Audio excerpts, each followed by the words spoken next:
everybody. Welcome back to another episode of Anabaptist Perspectives. I'm here again with Elijah Yoder from Sharon Mennonite Bible Institute, and you've taught a lot of classes on the local church, on evangelism, missions, things like that. You're also a pastor for local churches, just to reach out to their neighbors and the community. What is a good model for that? What's some ways the church can do that, and what is a really biblical approach as well for the church, for local churches to follow?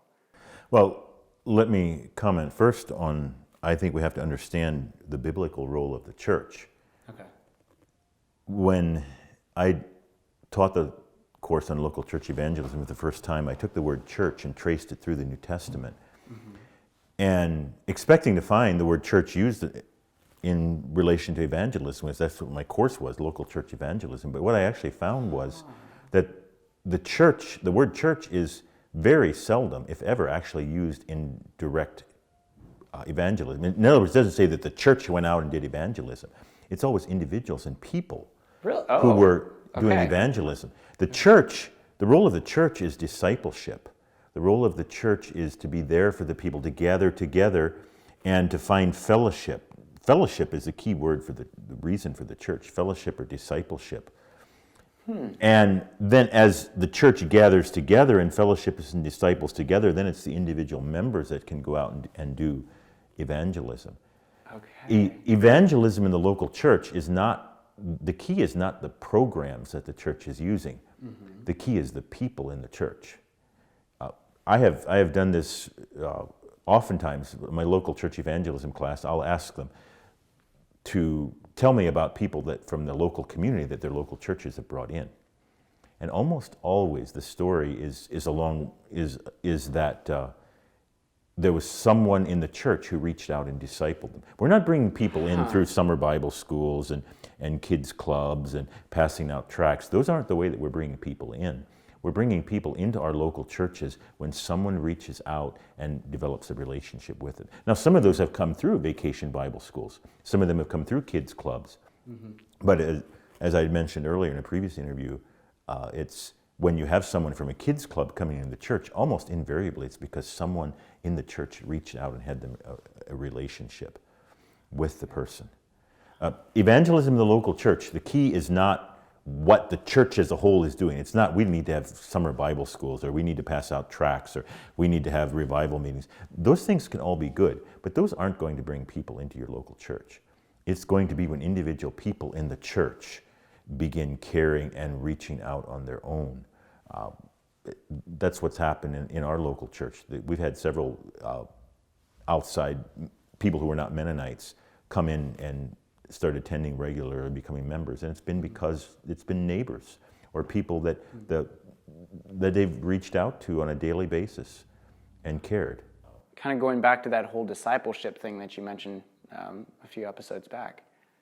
I was wondering, like, what is the biblical approach? Because you don't really see Paul, writing to some of the churches and be like, your whole church needs to go do this, kind of thing.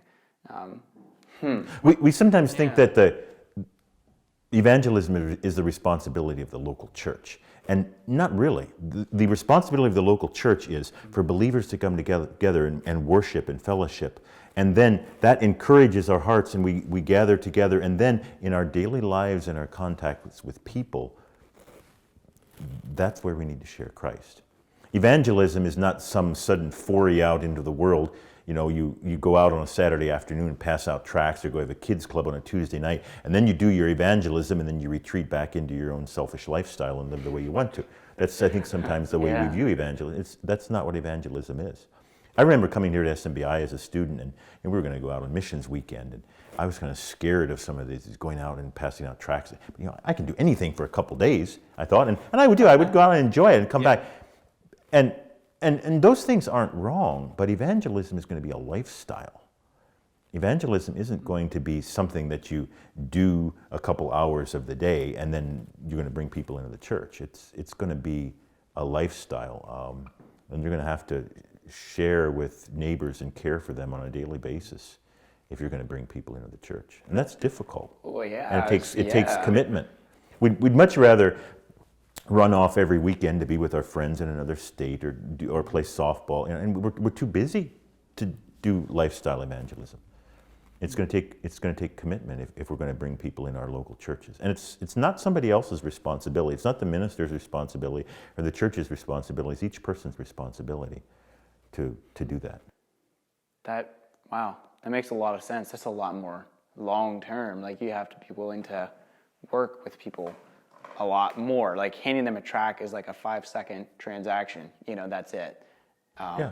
But if you want to, and that can be the beginning of it. Mm-hmm. Getting together as a group and passing out tracts in the neighborhood can be effective, but then you're going to follow up, and those people that are interested and build relationships with it. Yeah. When I know, like, that's for us, we did VBS in our town, like a really bad section of town, and it worked really well. We had a lot of kids come, and it was great. It was a really great thing.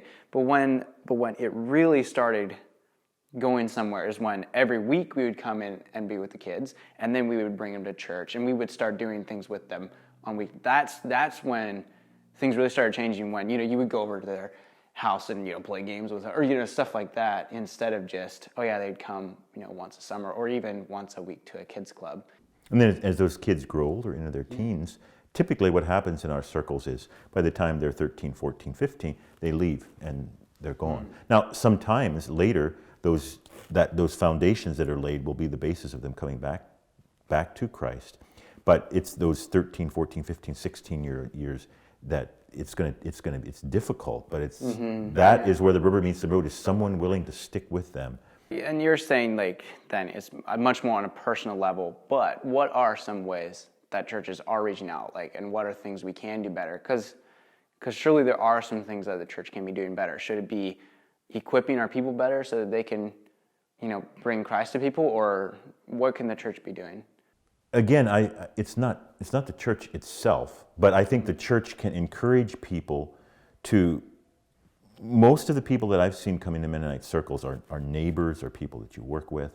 But I know for myself, honest, it's most difficult to share Christ on an everyday basis. It's much easier to go out with a group and pass out tracts in a city, or to have a kids club or something like that. And again, it's not that those things are wrong, but what we need to do is encourage our people to, on an individual basis, to share Christ right with the people around them.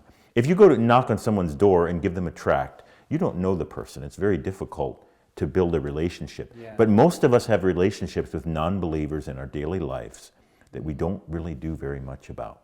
We have neighbors that we know or could get to know in deeper ways. We have people that we work with. We have relatives. Those are the prime places for us to share Christ. And the highest percentage of people that are coming into our Mennonite churches from non-Mennonite background are in those types of relationships. Well, what can the church do then to help inspire its members, especially more on a local scale? But what can we do? Like, does it disciple people better, or somehow inspire them to live more openly for Christ, or what can we do? That's a good question, and it's not an easy answer. It's the whole thing of discipleship and living life for Christ on a daily basis in your home community, whether it's from a ministerial standpoint. One of my goals is for the people in my church to be able to do that on a daily basis, and whether it's encouraging them to do that one-on-one or in sermons or so on, I think it's a matter of discipleship and living it day by day. There's just no shortcut. We get our lives so busy.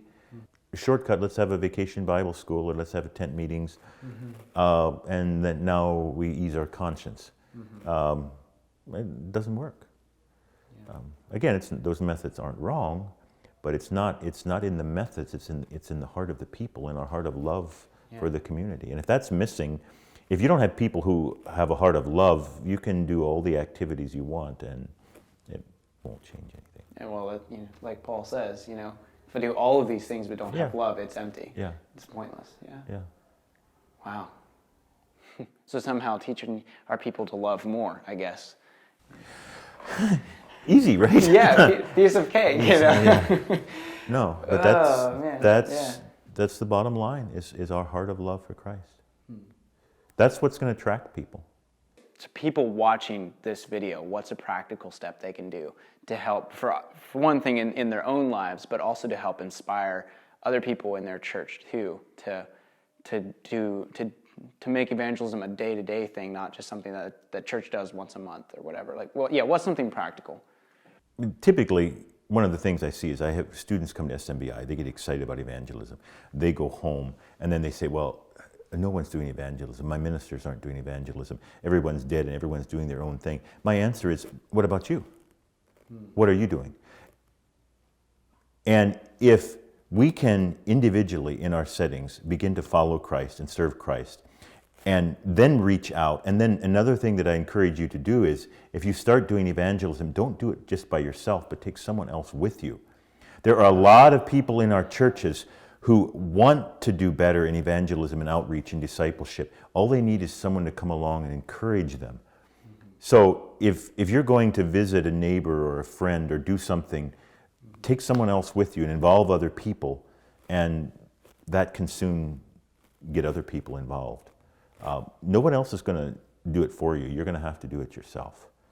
And the responsibility is not on the pastor or on the Sunday school superintendent. The responsibility is each of ours if we're going to do evangelism.